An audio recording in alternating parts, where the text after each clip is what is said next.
So this is the podcast number 400, Ouriel. 400? Yeah, so I wanted to do it in English so that you could all hear our perfect French accent. Yeah, wonderful accent. So Ouriel Ohayon, as you know, is writes TechCrunch France and is also a VC. Yeah, that's right? correct. And Ouriel is just back from Web2.0, so we'll talk about Web2.0, we'll talk about what you feel about the latest deals that happened there, and also about like what are the trends with startups, right? Yeah. Because you're the guy who knows everything. Everything, no, but I try to follow. It's hard to catch up, but. So how was it? Should we have been there? Yeah. I think it's the biggest Web2.0 web conference in the world. There is about 10,000 participants. So even if the Web3 was great, it's in bigger, Paris, it's much bigger. And it's US, it has to be better. Yeah, and they marketed it quite well. Okay, so it's quite expensive conference, and even though I think it's about something between 900 to 1,200. So according to the formula, but you had 10,000 persons paying that price, plus you had about 100 sponsors. Right. So they had a good organization. It was a huge exhibition center in the Moscone Center. And also, so tell me about the atmosphere before we get into what. So the atmosphere was good. There was like crazy, right? There was vibes party. No, let's talk about the parties afterwards. Okay, this was probably the most exciting part of it. But there was a clear difference with the conference that took part about 6 months ago, the Web2 Summit. Right. So the Web2 Summit was a bit more elite, and it was clearly hype. You could feel that there was something boiling out there. And the Web2 Expo, I felt that the industry is more stabilizing. Just what's the difference for the people who don't know? So Web2 Summit is the same organizers, but they invite less persons. The conference is much more expensive, and it's much, I would say, they choose who is coming more or less. It's a bit like, the TED conference. This year is by invite only. Oh, really? Okay. Last year you could go, but only first arrived, first served. Okay. And this year Web2 Expo was open to more people, so about 10,000 participants. So the first conference was more, high profile of, participants.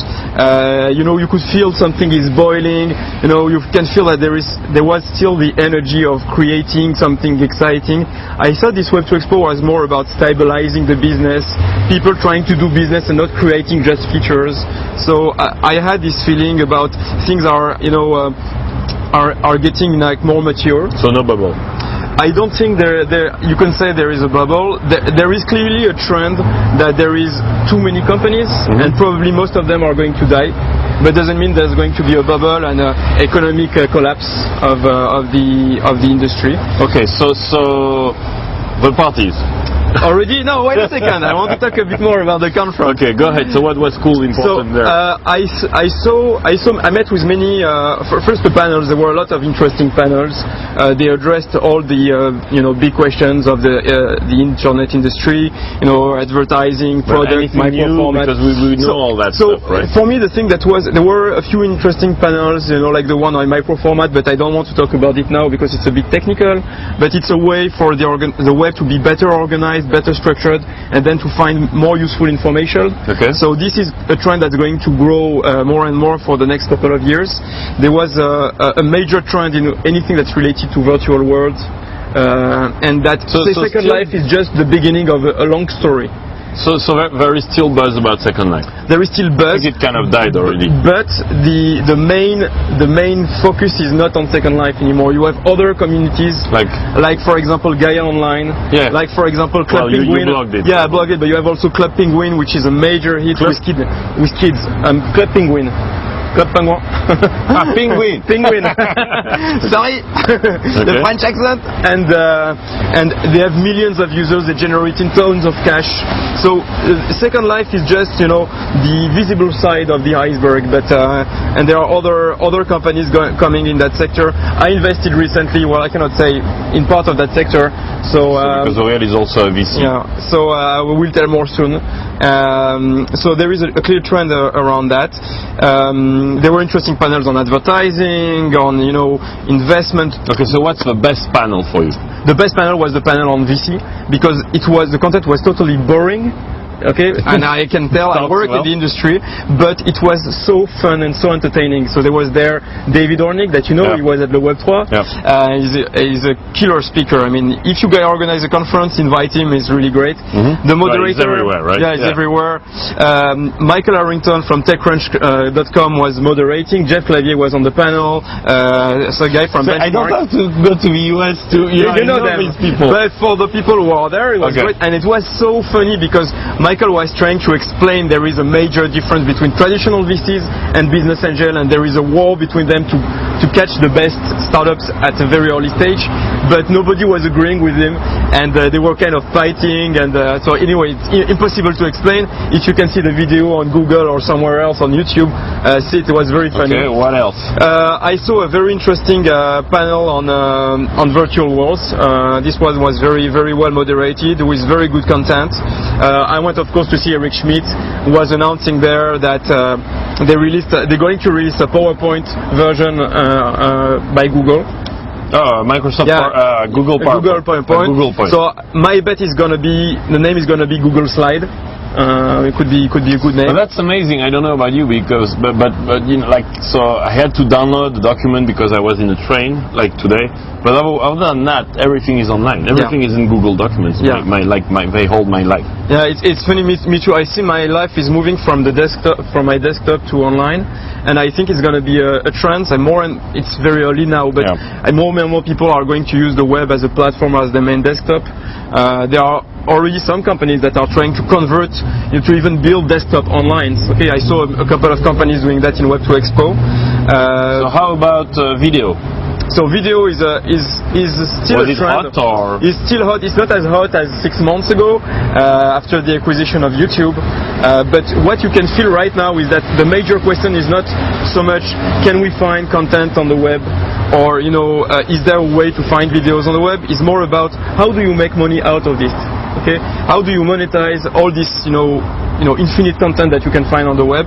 And there are a couple of companies that I met that are trying to find smart ways to monetize and the content that is available, video content is available on the internet. So this is the major question right now. Another major trend. So what's the answer? I'm interested. Well, I tell that it's a secret sauce, so I cannot tell right now. It's worth a lot of money. No, but so we've just seen a company just raise money, right? Podbridge just raised 8 Podbridge. Podbridge. It's very difficult for I'm not French making people. fun of him because I'm like the same. So go ahead. You've got a worse accent than mine. At least we'll have many people having fun on us today. Yeah, watch the comments. And anyway, so they just raised $8.5 million, but it's more for monetizing podcast and vodcast or vlogs. Okay. Anyways, there is no clear answer right now. It's the very beginning of the industry. Everybody knows that it's going to be big. That's why Google was ready to pay more than $1.5 billion for YouTube. So how about e-commerce? So e-commerce is there anything to owe with e-commerce at the conference? They talked a little bit about it, but not enough, I believe. Well, there's no more question now. People are buying on the internet. Okay, nobody asks anymore if they are afraid. If people are afraid to buy, I mean, there is it's becoming clearly mainstream. Right. So that we know. That we know. Don't be boring like this. Sorry. Okay, bye. I'm leaving. Quit. No, come on. So the question is now, how do you optimize now? How do you find? No, but I mean, Web2 is like community-driven, user-generated content, blah blah. So what about e-commerce? Well, I didn't find anything. If you look at the big companies, they all try to build collaborative shopping experiences. Amazon was one of the first company to do that. But I don't find anything amazing right now. Okay, all these companies that are trying to do social shopping. Sorry, Jeremy from Zleo, that is trying to do that. But right now, I don't see any breakthrough in that industry, and I don't see it becoming mainstream right now. So maybe there's still a way to innovate. Nothing really. Except Jeremy, of course. Right. Jeremy from Zleo. That was a plug for our friend. But he was not in Web2.0, so... No, he said I had him on chat on Gtalk all the time, and we were like there, here, him in Tel Aviv, me in Paris, saying, we don't have the time for that, we are so efficient online, we don't have to travel, and so on. That's right. Actually, I think Steve Rubble blogged that too, saying I'm not going, I can... It's true that you can do so much, like, Now you can be in sync, right? Yeah, that's right. But anyway, so what else? So what else did I see in this conference? One thing that struck me and that was really, really funny is that everybody is in search of programmers, developers, talented one, and there's no one available on the market. Super expensive. So, and they are very expensive. I mean, the prices are crazy there. So there were two funny things. I was sitting at the table, and you can see headhunters going by the tables asking you if you are an engineer, you know, and they're giving you the cards. Really? So you got hired? No, I'm not a programmer, but I could have if I pretended so. And the other funny thing is when you're going to the toilets, you can see job announcement in the toilets if you are an engineer. Send a resume at this email. So that was really funny. I took a picture. It's on my Flickr account if you want to have a look. I couldn't believe it. So this is a major issue right now. Everybody's creating web application for cheap, but the skills are very hard to find. The money from VC is easy to find if you have a good idea and a good founding team, but to find, you know, the hands that are going to create, develop, and conceive is very hard. It's a major trend right there. So do you expect Twitter to raise like 3 or 4 million? Or? No, I think Twitter is going to be bought within the next 6 months, maybe less. Okay, so it's these kind of companies like Flickr, right? Yeah. Like you get either bought very, very fast. Oh, there was a panel on that. Yeah. Build to last, right? Yeah. 6 apart. I was on it, right? I was not there. so it's like either Twitter and Flickr and so on, like bought in the first year, right? Yeah. Or you continue. Actually, this is a trade-off for any entrepreneurs. I mean, if you are an entrepreneur, exactly. If you're an entrepreneur, your question is, I start a company, and if you start to get some traction, even without revenues, soon you will have to make the decision: do I raise more money to become much bigger, start to make revenue, maybe buy other companies, or can I take a few millions up to 10, 20, 40? Like for example, when I was at Web2.0, you probably heard about this company, StumbleUpon. They just got acquired by eBay. Yes. Okay. So by the way. Nobody understands what is it doing? So StumbleUpon is a toolbar that enables you, when you are on a website, to discover other websites related to what you are reading and that have been rated. So yeah, the quality of the service is rather good. There is an active community around it. They've built a really wonderful system. There is clearly monetization question, how to make money out of it, but they didn't have the time to solve it. So eBay bought them for $40 million. This is the estimation. 40. For how many users? They claim they have about 2 million users. It's not clear if it's registered or users, but they have a clear, trend of growth, which is not always happening in the industry. They have tons of competitors and they stand out of the crowd. And now the question is what eBay is going to do out of it. The point is the entrepreneurs had the choice to pursue their adventure, and eBay came and say, well, we want you, we buy you, and we buy the team with you. Okay. So they just don't buy the product, they also buy a team, and talented one. So it's a question for any entrepreneur that starts to see there is growth in their company. Do I want to pursue alone or raise money and get bigger? And many times, when you are a young entrepreneur, below 30, and you have the temptation to receive a wire transfer of 20 million, there is no trade-off. When and I'm in a business, when you know what is to deal with VCs and investors, maybe you don't want all this hassle to happen. So tell me about the parties now. So now we can talk about the parties. Please. So after all these days, I mean, did I miss anything? Yeah, you did. No, not the parties. Like from your report. Is there anything? No, else? I think. Well, of course, there were many more things. Okay. I mean, if you go to Technorati or Google and tap Web2.0, yeah, but we don't do that. We better have a friend like you telling us, right? So parties. Parties were. So Tariq made a party. Yeah, it's kind of cool, like a French guy making a party with like 1,000 people or more. 1,500. Cool. Actually, and it was sold out, right? It's funny because the same night I went to PageFlex party before, which was a competitor. They're doing the same thing, and right after I went to NetVibes.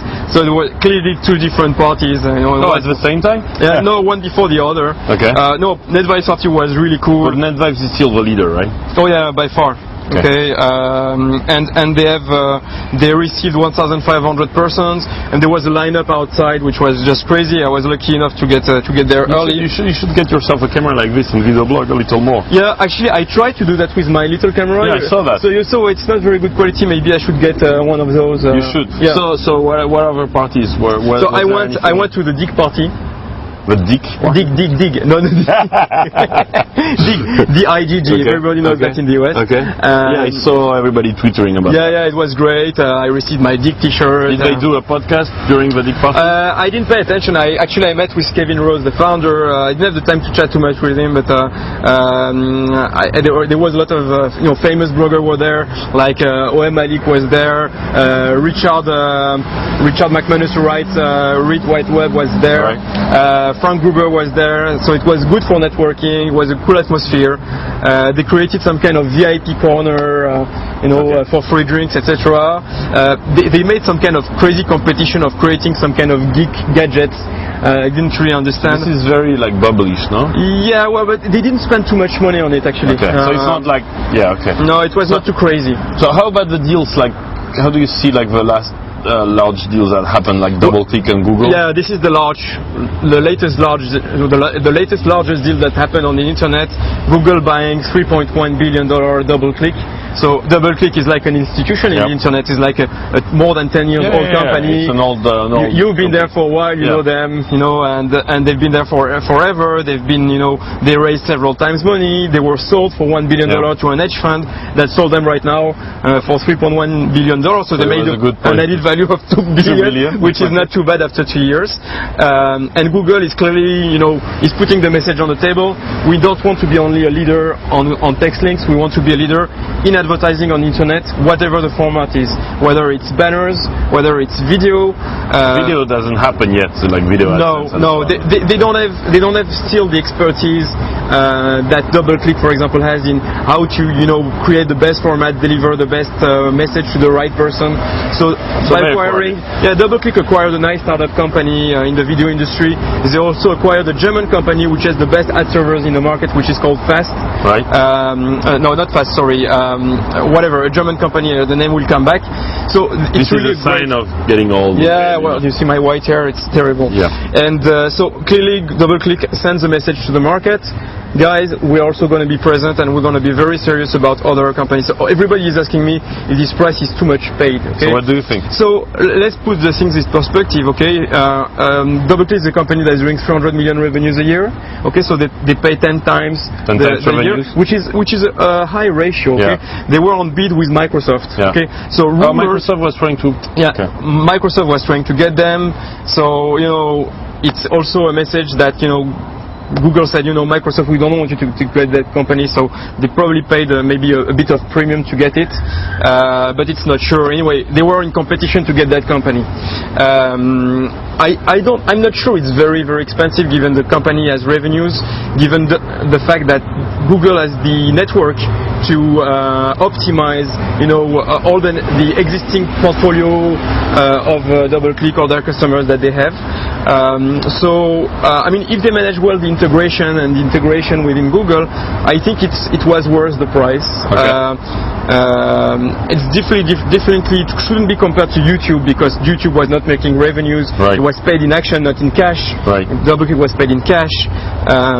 But still, I think it's a good acquisition. It will be interesting to see how Google now is going to, integrate all these assets within the company and leverage the existing portfolio of DoubleClick. So now the funny thing is, of course, because they acquired DoubleClick, you got all kinds of association and lobbying protesting against this acquisition, claiming for monopoly, which is not the case. If you look carefully at the web industry, there's definitely not a case of monopoly.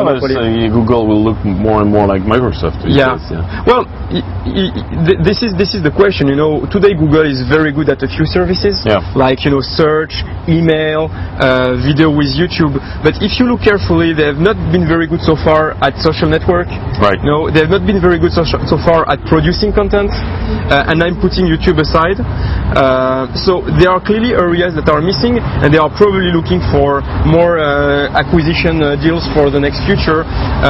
Eric Schmidt at Web2 clearly said there are two areas that interest us. It's localization and mobile. So they're going to make acquisition or development, very strategic development in these areas. So acquisition. So you wanted to talk to me about Fee Europe? Yeah, so in Europe, why Europe? So Why? Okay, go ahead. So no, it's interesting. It's a news that just went on TechCrunch. Michael Harrington just published it, and there is a very interesting financial model in the US that's not been replicated until now in Europe by companies like Y Combinator or by Techstars. These are very light structures. They put very small amount of money on key entrepreneurs. They put up to $20,000, $30,000. They take between 2 to 6% of the company, and they challenge them to make their product within 10 weeks. Okay, and of course, you know. So, but who is doing that? The entrepreneurs. Okay. Right. Okay. No, but I mean this organization. Who's behind? So Y Combinator is managed by a guy called Paul Graham. He's a veteran in the industry. He's been investor in many companies. Techstar is a group of ex-PayPal and ex-eBay guys that have gathered together to do that. I met a few of them when I was in the US, and this is very interesting model because it's financing very light projects that can become very quickly successful. I don't know if you heard about Reddit, for example. Reddit was acquired by Wired about 6 months ago. Reddit is a competitor of Dig, and they were just financed up to $50,000. So it's really a slight investment, and it was a great return on investment. So this is a deal that traditional VCs cannot do. The investment is too low. Yeah. It's not justifying the investment of a partner and the maintenance of the deal. But this model is addressing smaller product with great team that can quickly create a product, market it, send some traction, and maybe get acquired. So, and this is happening in Europe. So Y Combinator has just been replicated in Europe. I think it's in Austria by a company called Y Europe. Okay. And the format is exactly the same. They even replicated the application format. You mean they copied? They just copied. It's not the same company. But I think it's a great idea. It's a great initiative. I think especially in France, we lack business angels. There is not enough support for this kind of light projects, and I see a ton of them every day on TechCrunch. So I mean, maybe that's an idea, and I'm sending a message to the investment community. How many European startups do you get by email every day? Telling you to talk about European, I don't know because I'm mainly focusing on France, as you know. But in France, I receive on average 4 to 5 a day. It's not only new companies; it's also updates. So what do you do with them? If there are like 2 new, how do we get on TechCrunch? If I'm a young entrepreneur starting, how do I beg to be on TechCrunch? So here is my account number, my bank account number. You make a wire transfer of 2,000. 2,000? No, that's all. No, per world. Per world. Oh, okay. No, of course it doesn't work that way. The problem is I don't have so much time, as you know. I have a job, a full-time job. So I unfortunately, and I apologize to all those who write me, I have to focus on those that catch more my attention. And for example, I don't look at PR. So what do you answer? You answer, no, sorry, you suck. So bad, I can't spend time on you. No, most of the time I answer and I thank the person for the interest, and I try to catch later. Maybe sometimes I do a post where I catch up with all these small news all together, and I try to talk about things that really caught my attention. Right. Sorry, the mic is over there. He's got a professional material. This guy is really a pro. I'm really impressed. Well, if you shoot in the mic, it's less pro. All right, Ouriel. Well, thanks for the update. Thanks to you. It was a pleasure talking to you. So you go back to Tel Aviv tomorrow? No, on Sunday. Cool. So tomorrow I got some time for shopping. Well, update us soon on what's happening there. Will do. Pleasure. Thank you. Bye. And next time we speak in Russian. In Russian. Yeah.